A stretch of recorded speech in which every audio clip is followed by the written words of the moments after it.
Welcome back to America Right Now. I'm Tom Basile. Whether it was the indictments of a former president, the discovery of cocaine in the White House, the topless Biden guests on the South Lawn, or the ouster of the Speaker of the House for the first time in history, 2023 was a year for the record books in American politics.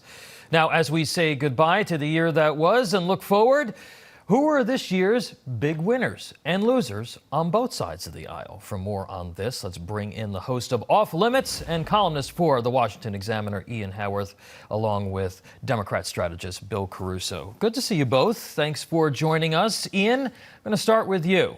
There's a lot of division within the ranks of the Republican Party this year, but there were bright spots. Who do you see as a couple of the GOP's big winners this year? Yeah, this is possibly the hardest question you've ever asked me, Tom. I think it was a very polite way of saying what 2023 was, which was an absolute bleep show. So I think in terms of the GOP winners, this is a hard one for me. I'm going to go with someone who's not really in the GOP circle, but I think has done more for the Republican movement than really anyone else this year, and I think that's Elon Musk. I've been a pretty open critic of him generally when it comes to his purchase of Twitter, now known as X. But the fact that we now have a major platform that is more free speech than any other and allows conservatives to actually engage on those platforms, discuss ideas on those platforms, is a major win for our movement that I don't think anything really compares to.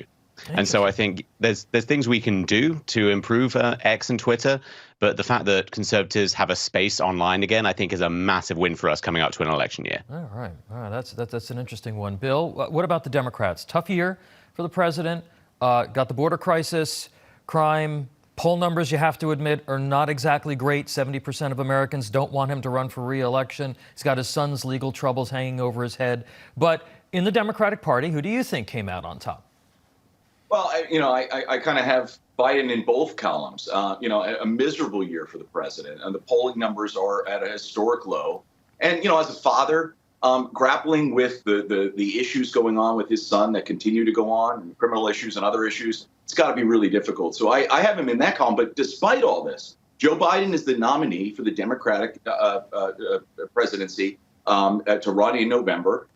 He is leading the party. He is shouting down the critics on the left. We have a very progressive, hardline focus from the left that comes in that I think that President Biden has been able to moderate to some extent and get us back to the middle. That's going to appeal to voters. So I have Biden in both categories as the top loser and the top winner for 2023. All right, Ian, back to you. Let's go back to the Republicans. Now, and you can't, and here's the thing, you can't say everybody, right? But in terms of the Republicans, who would you say this year the biggest loser in the party was and why? Or you can give me a couple of specific examples. Yeah, I think honorable mention has to go to Lauren Boebert for getting a little handsy during a family musical. That was a funny one. I think everyone should just enjoy that a little bit. Having to move districts now so she wins. You've got to laugh at politics. It's an absolute sordid trough of human misbehavior. I think, honestly, Ronna McDaniel, for me, is kind of a metaphor for what the GOP has become. Utterly incompetent and really not motivated by winning. I think the GOP needs to get back to winning again. Since 2016, we haven't won an election based on how you measure winning an election. Election after election has been a massive failure. We don't really know what we are as a movement. The Republican Party doesn't really stand for something. I think that's one key difference between us and the Democrats is the Democrats always circle the wagon when it comes to an election, and they always really come together with some kind of plan. You can think that plan is awful. You can have opinions against it. And the Republicans, again, is just a mess. Yeah, so coming up to what will, again, be the most crucial election of our lifetime, which every single election seems to be, we need to get our stuff together. And I think Ronna McDaniel is the epitome of why we are failing to do that. And the RNC is pretty much broke. And it's not necessarily about not standing for anything. I think it has to do with infrastructure. And the RNC continues to fail at putting together the necessary infrastructure to win elections. Bill, on the Democrat side, since you already said that Biden was kind of in that camp, who else would sort of didn't miss the mark this year on the Democrat side?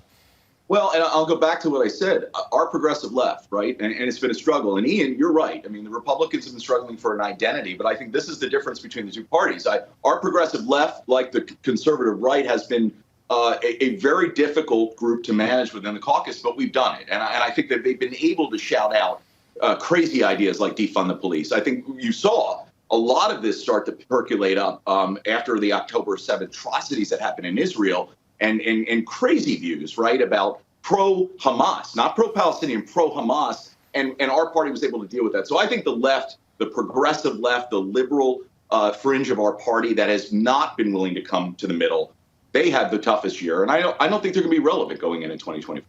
You know, what's interesting is that they probably have been marginalized to some degree in Washington, but at a state level, where most of the elected officials are actually outside of Washington, at a state level, they seem to be getting a lot stronger, particularly in places like New York, California, and Illinois and other blue states. All right, guys, thank you so much. We appreciate it.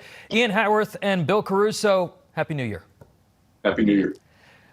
All right, folks, join Newsmax for all the fun festivities of a New Year's Eve with Sean Kreisman. Sean is going to be live starting at 10 p.m. Eastern.